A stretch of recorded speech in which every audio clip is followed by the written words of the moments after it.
Carta de Paulo aos Efésios, capítulo de número 4, versículo de número 30, diz assim a palavra do nosso Deus: e não entristeçais o Espírito Santo de Deus, nos quais estáis selados para o dia da redenção. Mais uma vez, e não entristeçais o Espírito Santo de Deus, no qual estáis selados para o dia da redenção. Amém, queridos? Podem sentar. Esse é aquele tipo de versículo que é importante memorizarmos, amém? É importante todo dia lembrarmos de trechos bíblicos como esse. A gente lembra bastante, de João 3,16, porque Deus amou o mundo, A gente lembra bastante do Salmo 23, o Senhor é o meu pastor. São versos bonitos e que são importantes ser lembrados. É importante lembrarmos que Ele é o nosso pastor. É importante lembrarmos que Ele nos amou e por causa disso nós temos a vida eterna. Mas existem outros trechos que é importante lembrar também. Por exemplo, Hebreus 10:31. Horrenda coisa é cair nas mãos de um Deus vivo. É importante lembrar.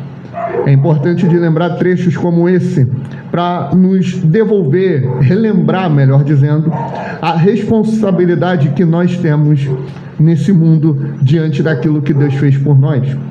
No capítulo 4, vai lá no início, no primeiro versículo, Paulo ele começa a trazer um ensinamento importante. A carta aos Efésios é uma carta que é literalmente para a igreja, onde ele vai desenvolver a importância da igreja.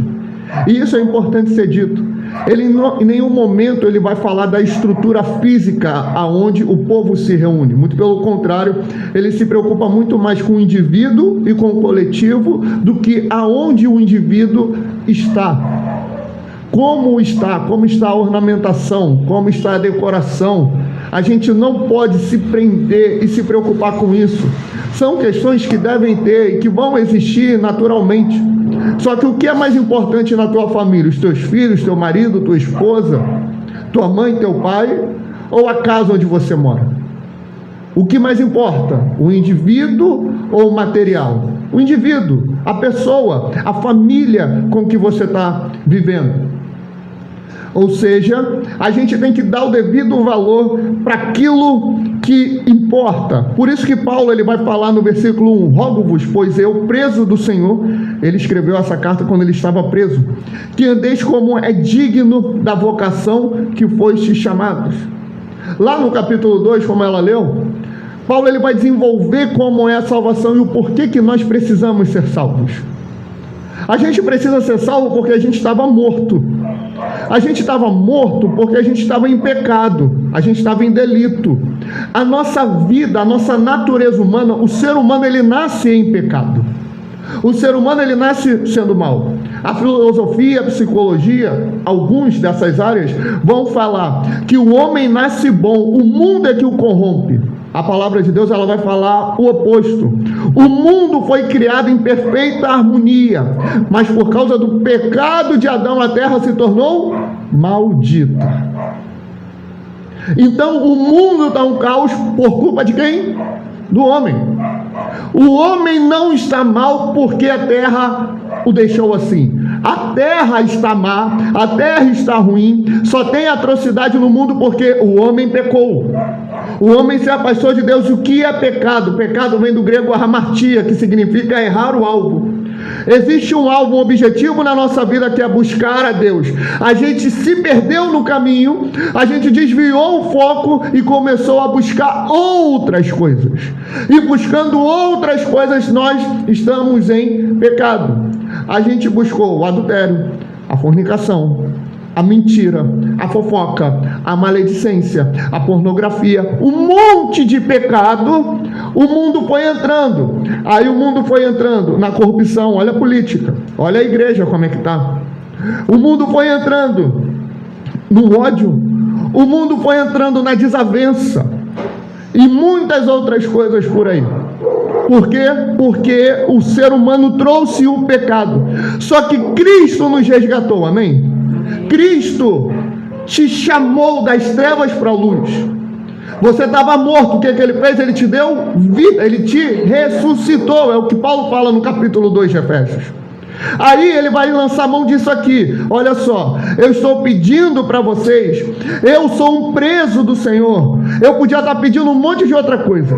Eu podia estar pedindo recurso. Eu podia estar pedindo advogado. Eu podia estar pedindo a influência que alguém aí de vocês pode ter na política de Roma, para chamar algum senador para afrouxar as minhas rédeas. Eu podia estar pedindo um monte de coisa para vocês. Eu podia estar pedindo recurso. Eu podia estar pedindo dinheiro. Eu podia estar pedindo que vocês me trouxessem algum bem material. Inclusive ele pede para Timóteo depois. Só que para o povo de Éfeso, ele é bem claro: eu peço para vocês, mesmo estando preso, que vocês andem como é digno da vocação que vocês foram chamados. Sabe aquela história? Não, Deus ele é amor, ele me aceita do jeito que eu sou. Ele pode até te aceitar e te chamar do jeito que você está, mas não é para permanecer do jeito que você era. E é isso que Paulo vai trabalhar aqui. Ele vai desenvolver, a partir do versículo 4, sobre o corpo de Cristo e a importância de viver igreja e o que é de fato ser igreja. Ele vai explicar que ele determina e bota alguns ministérios na igreja com um objetivo. Olha o versículo 11: e ele mesmo deu uns para apóstolos, outros para profetas, outros para evangelistas e outros para pastores e mestres, querendo o aperfeiçoamento dos santos para a obra do ministério, para a edificação do corpo de Cristo, até que todos cheguemos à unidade da fé e ao conhecimento do Filho de Deus, a homem perfeito, à medida da estatura completa de Cristo, para que não sejamos mais meninos inconstantes, levados em roda por todo o vento de doutrina, pelo engano dos homens, que com astúcia enganam fraudulosamente. Antes, seguindo a verdade em amor, cresçamos em tudo naquele que é a cabeça, Cristo, do qual todo o corpo, bem ajustado e ligado pelo auxílio de todas as juntas, segundo a justa operação de cada parte, faz o aumento do corpo para a sua edificação em amor. Em outras palavras, ele separa os ministérios na igreja com um objetivo. Ele não separa o ministério de louvor, ele não separa o ministério da dança, ele não separa o ministério do teatro, o ministério das crianças, o ministério da juventude, o ministério das irmãs, dos irmãos, dos varões. Não. E eu não estou falando contra essas atuações na igreja. Algumas eu sou contra, mas não estou falando contra todas elas. O ponto é aquilo que é importante. A gente vai perdendo a essência, porque a gente vai colocando um monte de coisa para fazer. Lembra do povo lá no Egito? O povo estava no Egito, escravizado. Faraó viu e falou: não, esse povo está muito à toa, vamos aumentar a carga. E conforme aumentando a carga, o povo deixava de olhar para aquilo que era fundamental, que era a presença de Deus. Quando a gente vai se enfurnando em um monte de tipo de serviço dentro da igreja, a gente esquece do apostolado, que é fundamental. A gente esquece do evangelismo, que é fundamental.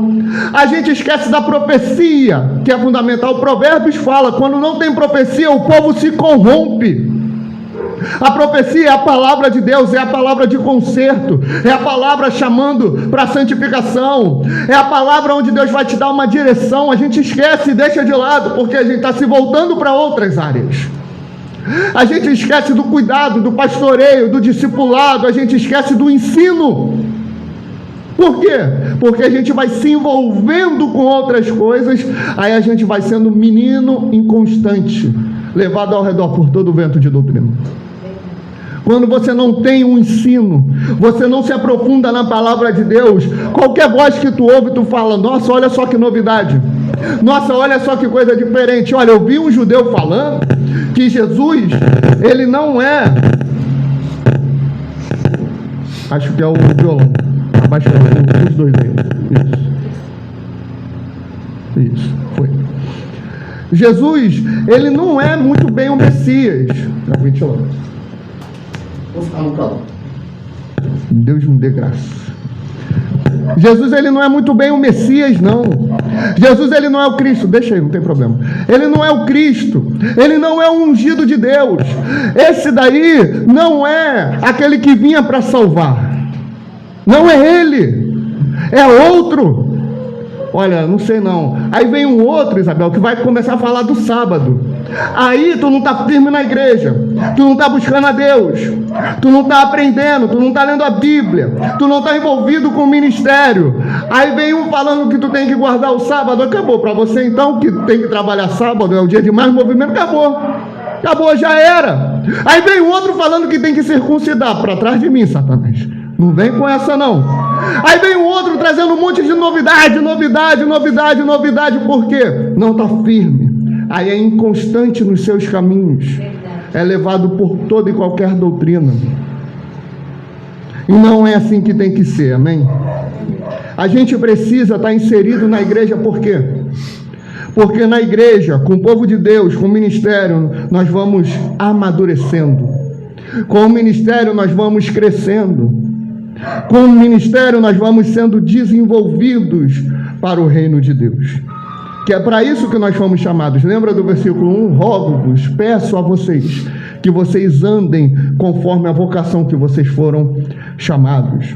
Aí o verso 17, ele vai começar a se aprofundar. E digo isto, e testifico no Senhor, para que não andeis mais como andam também os outros gentios, na vaidade da sua mente, entenebrecidos no entendimento, separados da vida de Deus, pela ignorância que há neles, pela dureza do seu coração, os quais, havendo perdido todo o sentimento, se entregaram à dissolução, para com avidez cometerem toda a impureza. Ou seja, Paulo está falando assim, eu estou falando isso, eu estou lembrando a vocês o que é ser igreja, eu estou lembrando a vocês que não tem que ser meninos inconstantes levados a todo vento de doutrina, eu estou lembrando a vocês que a gente precisa amadurecer diariamente. Por quê? Porque eu não quero que vocês voltem a andar como os gentios são. Eu não quero que vocês voltem para a sua vida pagã. Eu não quero que vocês voltem lá para trás. O povo de Éfeso já tinha visto muita coisa. É só ler lá Atos 19, Atos 20. A viagem que Paulo faz até lá, coisas maravilhosas. E ele até deixa uma instrução: olha, vocês não vão ver mais o meu rosto. Eu estou indo embora, mas cuidado com os lobos. Cuidado com os falsos profetas, cuidado com os falsos pastores. Aí aqui na carta, olha só, toma cuidado, não volta a tua vida como tu era antes, não. Tu pode ter a decepção que for, tu pode ter tido a tristeza que for, tu pode estar tendo a luta que for, mas quem te resgatou é Jesus, mas quem morreu por você na cruz é Jesus. Ah, mas o pastor não falou comigo, ah, mas o irmão da igreja, aconteceu o problema XYZ, o pastor adulterou, o outro deu na minha cara, fez aconteceu, mas Jesus morreu por você. Glória a Deus, aleluia. O mundo pode abandonar. A Bíblia chega ao ponto de dizer que uma mãe que ama incondicionalmente o seu filho, que cuida do seu filho, ela pode até esquecer do seu filho, mas o Senhor não se esquece. Glória a Deus. É por isso, Aleluia. Paulo, ele olha para isso e fala: não volta para aquela tua vida devassa, não volta para aquela tua vida de morte, não volta para aquela tua vida de pecado, não volta para aquela tua vida de iniquidade. Não anda como gentio, entenebrecido, separados da vida por Deus, não, que são duros de coração, não. Verso 20, mas vós não aprendestes assim a Cristo, se é que o tendes ouvido e nele fostes ensinados, como está a verdade em Jesus. Que quanto ao trato passado, vos despojeis, lança fora do velho homem, que se corrompe pelas concupiscências do engano, e vos renoveis no espírito da vossa mente, e vos revistais do novo homem, que segundo Deus é criado em verdadeira justiça e santidade. Olha só, aleluia. Pega o velho homem e taca fora. Tudo que tinha do velho homem, joga fora. Todo pecado, joga fora. Todo vício, joga fora. Toda amargura, todo ódio, joga fora. E se reveste do velho homem, porque vocês foram ensinados. Vocês aprenderam assim de Cristo. Aleluia. E vocês foram revestidos de novo homem, para andarem segundo a vontade de Deus, para andar em justiça e santidade. Ou seja, querido, não é se converteu e está tudo certo, é se converteu, a mudança começa a partir daí. É assim que nós temos que andar. Por isso, olha só, deixa a mentira e fala a verdade, cada um com o seu próximo, porque somos membros uns dos outros. Perceba, ele não está falando apenas para deixar de fazer o que é errado. Ou ele não está falando para fazer o que é errado e fazer o que é certo. Como assim? Você já viu aquela pessoa, ou talvez você seja aquela pessoa... Olha o carro do gás aí. Ou você seja aquela pessoa que fala assim, não, eu errei, mas quem não erra? Não, eu até me equivoquei aqui, eu errei aqui, eu pequei aqui, mas todo mundo peca, mas eu também faço bem. Ora, não é isso que a Bíblia está ensinando. Ela não está ensinando para você equiparar, para você equilibrar. Bom, se eu faço 10 coisas ruins, eu vou fazer 15 coisas boas que, no cálculo ali eu estou no saldo positivo. Não, a responsabilidade daquele que foi chamado por Deus, que foi convertido ao Senhor, é para olhar para a mentira, e não é cometer 2 mentiras e 5 verdades, é para deixar a mentira e falar a verdade. É para zerar na mentira. É para zerar, é para eliminar o ruim. E não é também, deixa de mentir e está tudo certo. Não. Deixa de mentir, mas também faz o que é certo. Deixa a vida errada e implanta a vida correta. Tem um monte de religiosos, irmãos, que não fazem nada errado. Tem um pastor que ele ensina isso. Você pega a freira, ela rouba? Em tese não. Ela tem a vida dela, vivendo lá no catolicismo romano, tranquilo.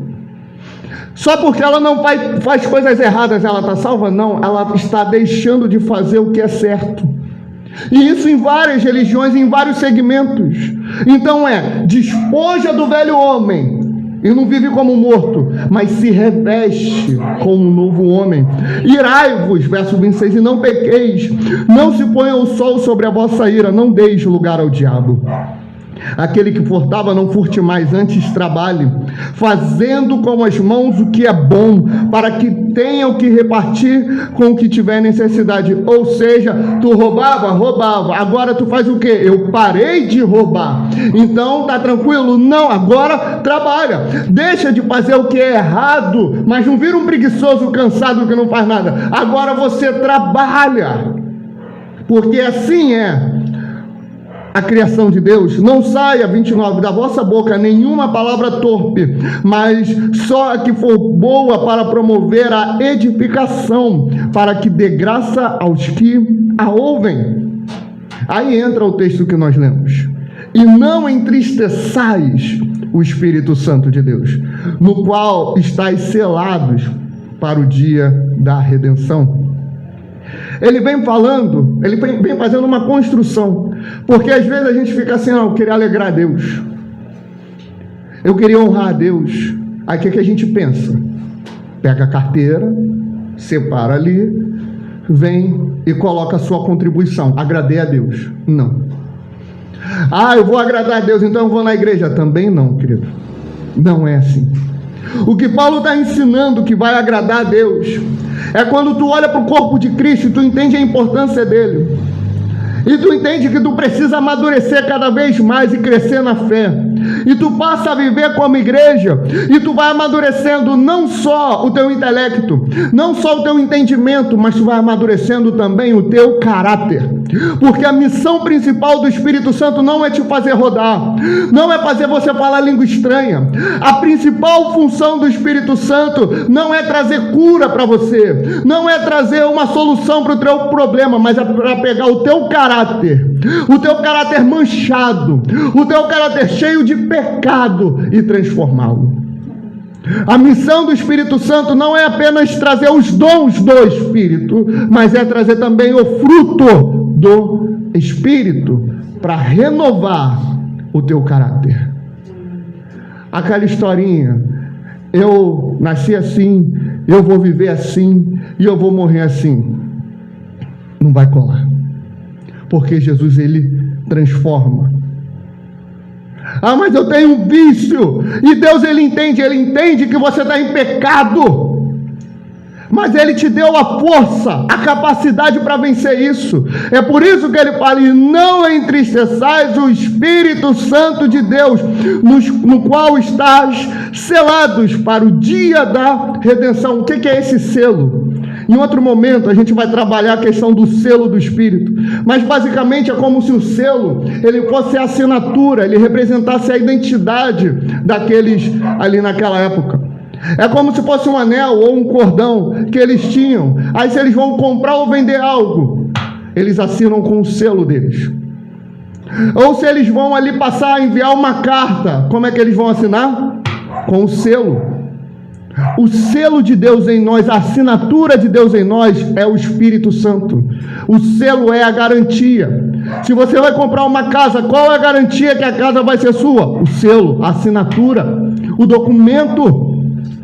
Vamos pegar o imóvel, qual é a garantia? É só chegar lá, a imobiliária vai chegar de bom grado, alegre, pode cultuar aí. Não, vou ter que ir lá assinar. A proprietária vai ter que assinar, a imobiliária vai ter que assinar. Aí sim o imóvel está alugado no nosso nome. Aí sim a gente vai poder usar. Aí sim nós seremos responsáveis. O Espírito Santo, quando Jesus ele morre na cruz, ele derrama o seu sangue, ele pega a propriedade da igreja, daquele povo que antes estava no jugo de Satanás, ele tira de Satanás e coloca a propriedade na igreja. Por isso ele, o Espírito Santo, é o nosso selo. Ele é a garantia que eu e você somos salvos. Essa é a função do Espírito Santo. E ele está aí dentro. Quando a gente vai vivendo a nossa vida dessa forma, palavra torpe, se irando, falando mentira, roubando e tantos outros pecados, ele vai se entristecendo. Não é que ele sai, querido, mas ele vai se entristecendo. Aí você vai ficando frio. É por isso que eu falo, não é para você ler a Bíblia para você ser salvo. Você tem que ler, porque Jesus já te salvou.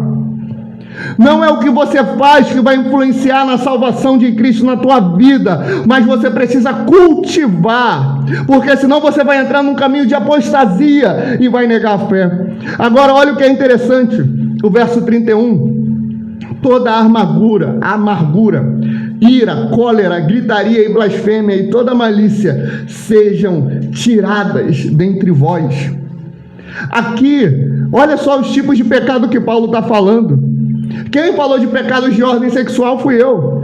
Quem falou de pecados mais escandalosos fui eu. Paulo ele não está citando aqui. Ele está indo bem no cerne. Ele está falando toda amargura. Tenho raiva de alguém. Tenho ódio.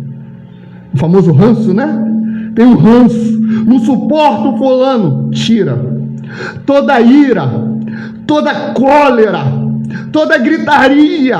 Blasfêmia. Quer falar mal do outro. Quebrar o caráter do outro, toda malícia sejam tiradas do vosso meio. Ou seja, vivendo como igreja, essas coisas não podem existir no nosso meio. Paulo ele começa falando de igreja, amém? Vivendo como igreja, nós não podemos ter isso entre nós. Nós precisamos e devemos ser como família, antes sede uns para com os outros, benignos, misericordiosos, perdoando-vos uns aos outros, como também Deus vos perdoou em Cristo Jesus. Amém. Capítulo 5, verso 1. Sede, pois, imitadores de Deus, como filhos amados. Amém. O Senhor nos chamou. Nós estávamos sendo habitados por demônios, por Satanás. Jesus, ele pegou o seu sangue, nos lavou, transferiu a propriedade que estava com o diabo para o Espírito Santo. Por isso, Pedro, ele vai falar, 1 Pedro 2, a partir do 9, mas vós sois geração eleita, sacerdócio real, nação santa, povo adquirido das trevas para a sua maravilhosa luz. Vós que não eres povo, mas agora sois povo de Deus, não tinhas alcançado misericórdia, mas agora alcançaste misericórdia. Vós que não erais povo, mas agora sois povo de Deus. Agora somos propriedade do Senhor.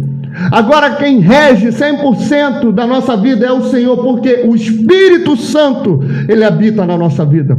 Ele habita dentro de nós. Por isso nós temos uma responsabilidade com Ele. Por isso nós temos uma missão com o Espírito Santo que está dentro do nosso coração, que é não entristecê-lo, que é não magoá-lo. Para isso nós temos que esquecer a nossa vida como velho homem e viver como um novo homem. Olha para os pecados escandalosos e evita-os. Corre deles, resiste a eles. Mas existem pequenos pecados que ele fica muito triste. Amargura, cólera, ira, tudo isso. Limpa o teu coração, porque Jesus ensinou: bem-aventurados os limpos de coração, porque verão a Deus. Amém, queridos? Amém? Se reveste do novo homem, com o Espírito Santo dentro de você, para seguirmos nessa caminhada. Vamos ficar de pé, vamos falar com o nosso Deus.